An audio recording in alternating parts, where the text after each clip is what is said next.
Wide versus narrow grip. Let's dive in. Hajime!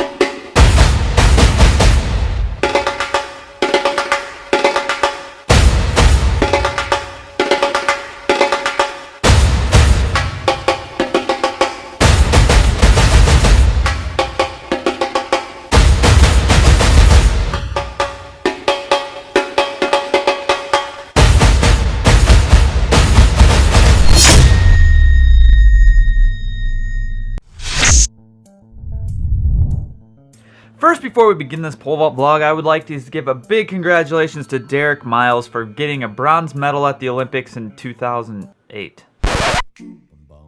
Derek Miles got 4th place, but the person who had the bronze medals from Russia or Soviet Union somewhere over there, and they got it taken away because he tested positive for a banned substance. So Derek Miles moved from 4th place to 3rd place, and now he's the Olympic bronze medalist. I don't quite know how I feel about this. Part of me's like, hell yeah, USA, bam, bronze medal. The other part of me's like, I still think Derek Miles is a pretty badass dude whether he has a medal or not. Doesn't change my opinion of him, so then it makes me start thinking about medals in general. Like, how important are they really? But that's a whole nother discussion. Let's move on. I got someone who asked me to do a pole vault review. His name is Dylan. And I pretty much just told him, hey man, you should try just narrowing your grip a little bit. And most people freak out about narrowing their grip, which comes to the question, let's talk about wide versus narrow grip in the pole vault. In my opinion, having a wider grip gives you more control of the pole, where it's going, where it's moving.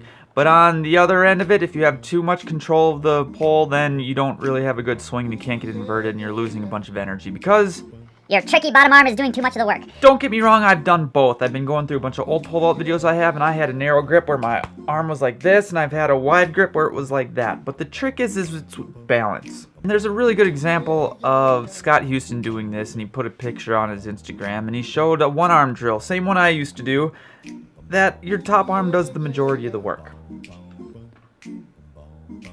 Oh, I'm just gonna let go of the pole. See? Top arm does the majority of the work. Top arm's the steering wheel, drives the car forward. Bottom arm's just the steering wheel. So now I add the steering wheel on there. Whoop! It's easier to get inverted. See? I'm not losing my mind. We all think it's the same. So long story short, there's many ways to pole vault, whether you want a wide grip or a narrow grip. It doesn't really matter as long as you vault higher, because that's the goal always. A wide grip, you have more control. A narrow grip, you have less control. But on a wide grip, it's harder to swing, but on a narrow grip, it's easier to swing because of the whole stretch reflex. I could explain this more if you guys are really interested. So the idea is you got to find that perfect balance per athlete. And if you find that perfect balance, that's where they should be gripping.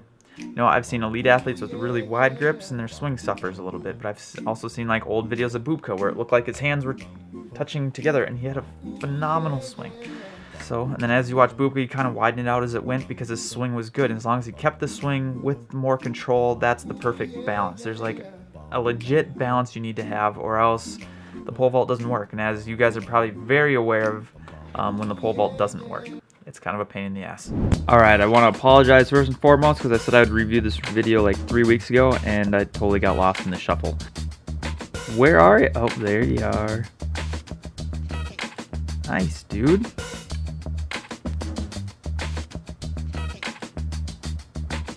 Real good. I really like that jump. Here's the one big thing I'd suggest. I want you to think about leaning forward a little bit at the takeoff and making sure those arms are locked and straight prior to the pole touching the back of the box. If we can look, arms bent, poles touching the back of the box, poles bending, arms still bent, poles bending, arms still bent. Now the pole locked your arm straight. So who's in control, you or the pole? So if you're in control, then make sure your arm's locked before the pole is. Other than that, it looks great. So this is Dylan with the wide grip I was talking about. Oof. So having your arm here, it's really hard to get this left arm above your head when it's like at your nose. So that's why I think if you just narrow it just a little bit, then you'll be able to shoot that arm up a little sooner. And then we'll take pressure off that arm just a little bit earlier too, and be able to grip higher and all this other fun stuff. Yeah, that's a massive grip, dude. It looks good. It just looks like you could get way more out of that swing and takeoff if you just narrow that thing up a little bit. Just give it a shot. You don't have to narrow it much, maybe 2 fingers or 3. first and see what happens. All right, this is Keith. Whew, you are fast.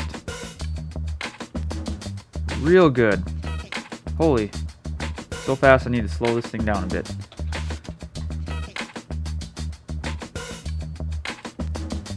Good, leaning forward at takeoff. See, look, arms straight, pole's not even bent yet. Awesome, and that's why he's jumping at a 17.4 bungee right now. Real good. Just kind of gets off the pole a little bit. Yeah, so what I would do, you can see the space here. Try and keep your legs even tighter to the pole. So now we're kind of turning to that firework kind of scenario. If you've been watching these vlogs a little bit, pole's shooting this way and you're shooting this way. It makes us shoot into the pole. So stay really, really tight to that pole. And that'll make it a little easier for you. You could also grip up like 3 fingers because that just looks way too good, man. Yeah, grip up a little bit. Stay a little bit tighter to the pole through the whole thing instead of this firework. We want bottle rockets. Looks good. All right, another one from the master Glenn. What are these guys doing sitting on the couch? Having like a Sunday brunch or something? Great jumps. Wow. Glenn, you do a fantastic job with these kids. They all are just freaks of nature. In a good way. I'm saying good freaks. The only thing I would suggest first is throw both arms instead of just the top arm. I want you to try and hit both arms I want you to try and hit the crossbar with both hands. So if we watch right here, it looks good, and then the top arm's getting thrown, and this one's coming down. And then you can see how the bend in the pole kind of gets a little low. So keep pushing up towards that top bungee with both hands. Really good. Oh man, I love that. Yeah, just that little tweak and then you can move on to the next thing. Looks good. All right, this is Josh.